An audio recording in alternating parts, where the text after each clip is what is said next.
This is going to be good. I just watched a video where the guy, he's just not getting it. So the topic of today is how people are either overcompensating, not understanding the misinformation that is out there, also all the different mental illnesses, the perceptions on what is wrong with someone, what we should focus on. So this video I was watching, it was about a guy talking to this girl who has this new boyfriend. So she asks him, has he ever been with a big girl? And he's like, what? A big girl? And she's like, somebody like me. She said that I'm 5'10", 170 pounds. And so I'm 6'1". I've been anything from 128 to 198. And then I grew 3 more inches. So I know the different sizes, what somebody should weigh. And that's a little bit thicker, but it's not that much past her target weight. So it depends on how she carries it, things like that. So she is a taller woman, but as far as the purpose of his video is to kind of say, hey, big women, you are loved. And then he starts going on about how wonderful heavier women are, and which is good, that we should all be accepted. We have to also maintain our health, but his purpose is quit being so ashamed of yourself. Guys like women with extra weight on them. And there are a lot of men that do. But in the process of this, he didn't realize it, but he was body shaming the thinner women, like saying that it's like sleeping with a rack of or a stack of hammers or rack of hammers. So he's tearing down the thin women. So in this body positivity, he is trying to encourage women to feel comfortable in their skin if they're heavier. But then he's kind of talking about the thinner women. So my perception is that people are trying and they think they're being kind. But then if we're going to go with this body positivity movement, that he's not getting it. And there's a lot of movements where people aren't getting it. Different perceptions on what should be accepted, and who's right and whose needs do we focus on? Do we focus on society as a whole, or certain clusters of people? And when people want to be included, but also in their own realm at the same time, it's kind of a contradictory of terms. So when I was growing up, they had that big movement of tough love, where you don't do what the parents want, you're out the door. And a lot of kids were getting kicked out. Now, it was usually over like drugs, or kind of living the hood life, or joining gangs, things like that, that a lot of it was just dismissive. They're not going to deal with it. They're out the door. You start thinking about, am I enabling them by allowing them to stay here? And, there are life choices that we have to make, lessons that we need to learn. And sometimes, parents are at wit's end. So do we give up on our children? I like to feel that we should offer unconditional love, but then, I'm not in everybody's shoes. I know there are certain mental illnesses where I was a school teacher down in Florida, teaching 7th and 8th grade severely emotionally disturbed children. And there was one child who was in the foster program, and the mom was trying to turn her back over. So she wasn't in her care, because it was a very violent situation where the adopted daughter or foster child was abusive to the foster mother and the foster mother's children. So that's a foster situation. But if it was a biological, there's situations like the Menendez brothers. Now, granted, they were abused, but there are certain stories where, whether it's schizophrenia or for whatever reason, that the children can literally do quite a lot of damage to their parents. And where do we go with this? Do we institutionalize someone? And what mental illnesses are manageable, curable, tolerable? So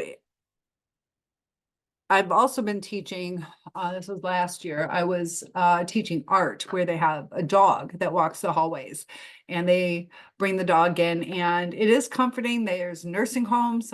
There's one that brings in a horse. There's also cats, and, pets are fantastic for soothing. I have a dog and she cuddles with me, and they can kind of sense.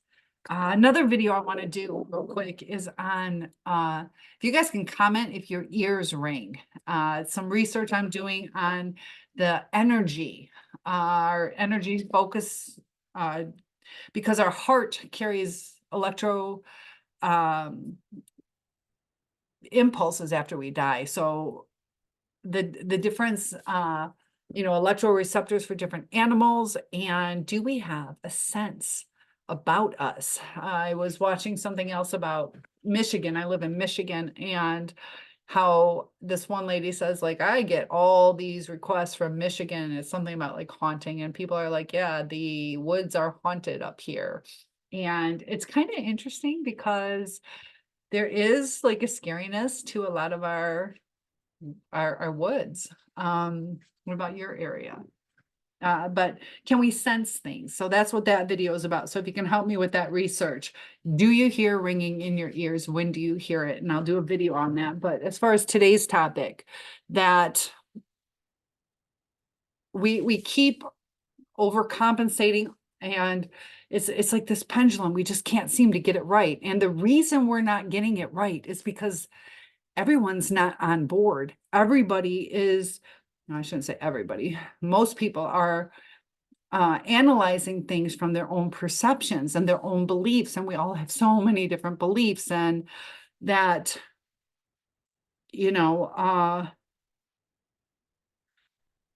comment below if you guys would like a religious or spiritual aspect to this channel, because there is something to our energies and what we put our faith in. I'd like to kind of expand out on that, but I also want to give you guys what you need. That's what this channel is about. But I do feel that, as I was reading through Facebook, that this one lady, she was reaching out to God. And I know some people may not believe in God, but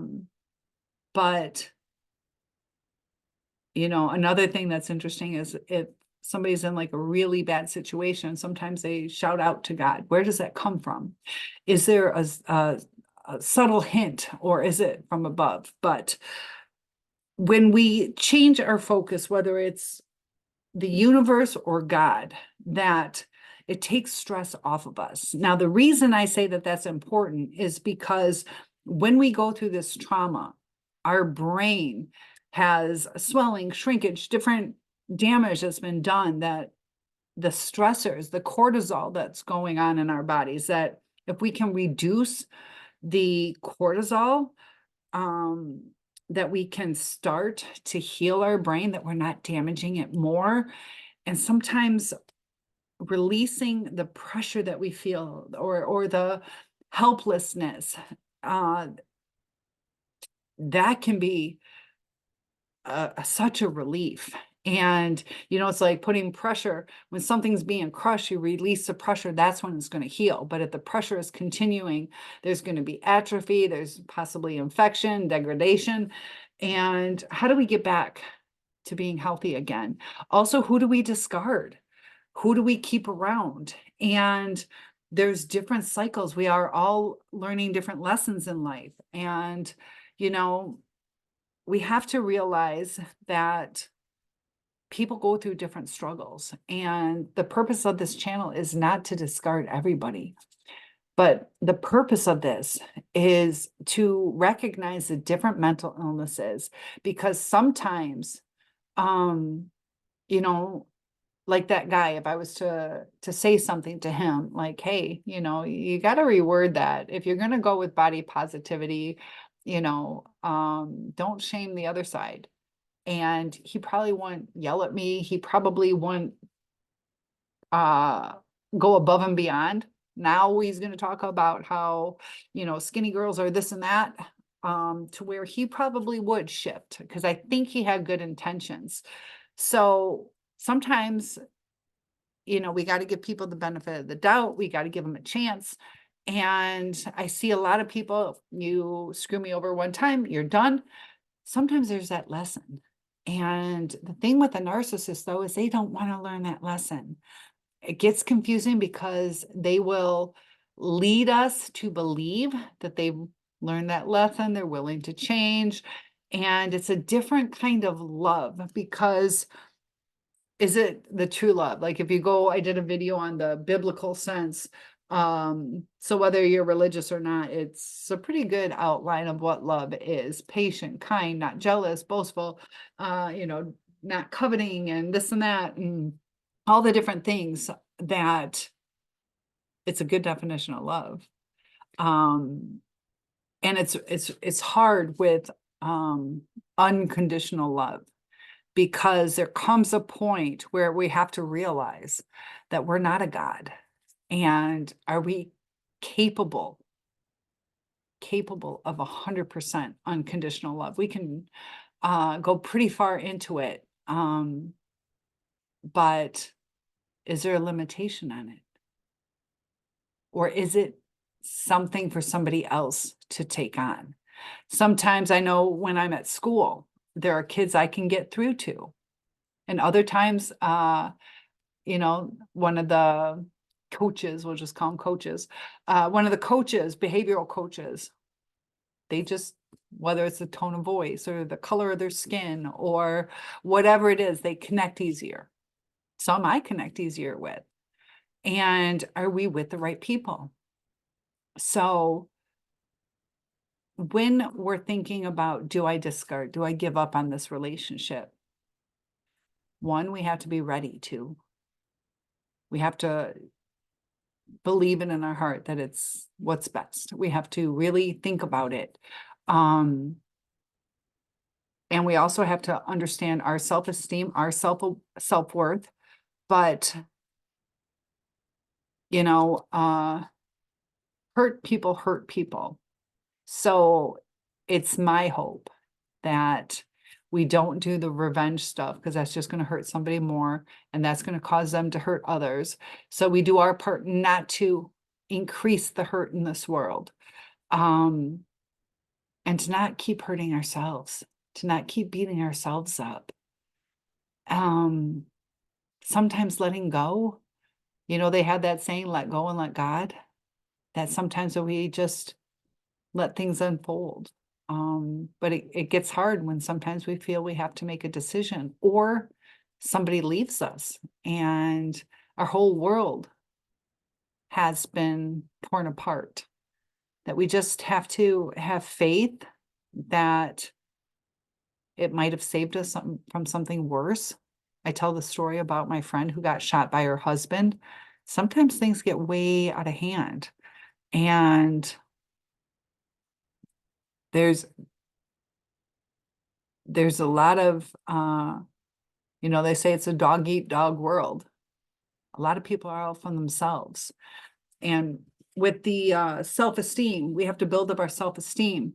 But there comes a level where, not to take it too far, to where we shut others out, to where are we being grandiose now?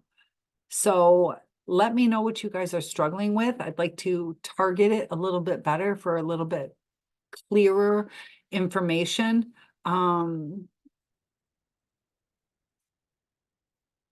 Narcissism destroys so many lives. We all have some narcissistic tendencies. It is what we need to survive at times.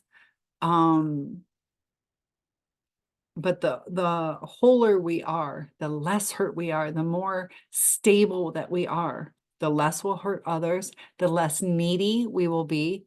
And the more we can give, the more we can help others, the more tolerance we will have.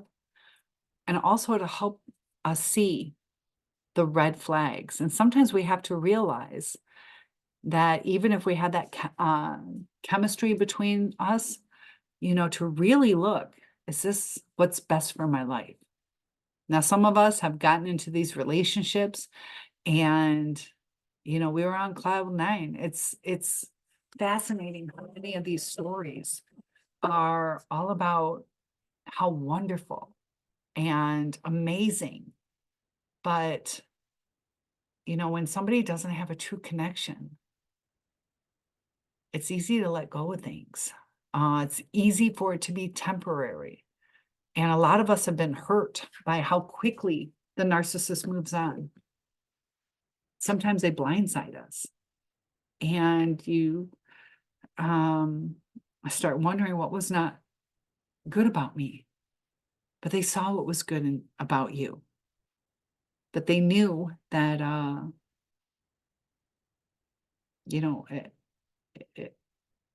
that connection that we wanted wasn't what they wanted. They didn't realize it, but it's not what they wanted because that's uncomfortable. And if they could heal or learn to communicate or empathize, it would feel like home. It doesn't feel like home to them. So there was one more thing I wanted to say. Careful what you see on social media. I see a lot of really good information, but I also see some where it's trying to stroke your ego. It's trying to stroke your ego. So you'll either follow them or it'll build your self-esteem. It's good to have good self-esteem, but there are times that, whether it's a narcissist, avoidant, or somebody else, there are sometimes other reasons why they pick someone else. But, we have to learn that, sometimes it's just not a good match. It's just not a good match. And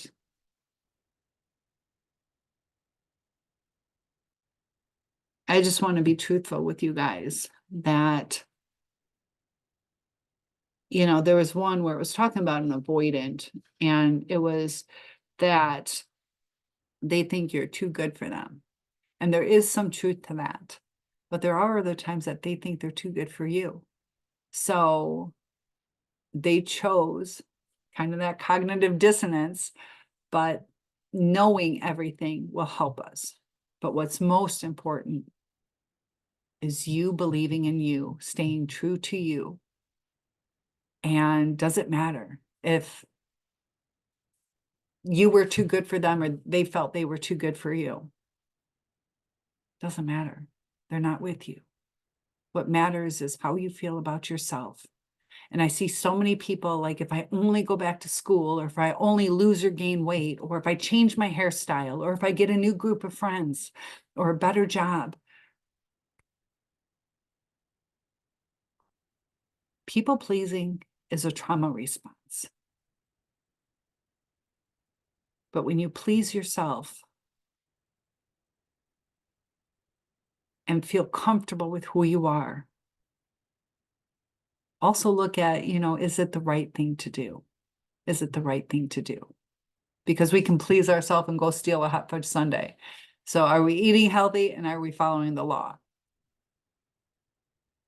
We have to do things the right way. And I'm here to help you do that. Please like and subscribe, share this, and your comments are always welcome.